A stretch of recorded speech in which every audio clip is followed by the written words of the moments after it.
At ayan na nga, good morning. Ito na yung mga ipinabili ni teacher.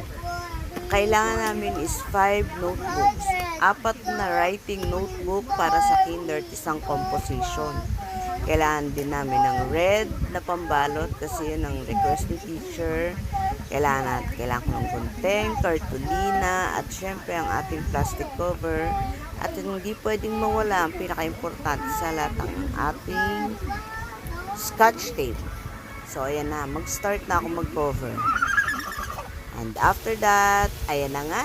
Ayan ang aking finished product. O, diba? Finished product. Yan na yung natapos ko. So, ang sabi kasi ni teacher, simple but elegant lang daw ang gawin ko since kinder pa lang naman. So, ayan na nga. Simple but cute. Yan. Simple but cute. Diba? Yung ano lang, saktuhan lang, mababasa ni Bonbon or ni Ebony yung kanyang numbers from 1 to 5. So, yan ang kanyang kailangan sa school. At meron pang iba sa next video ko na i-upload. So, okay na. Bye! Thank you for watching, guys. Till next time. Bye-bye!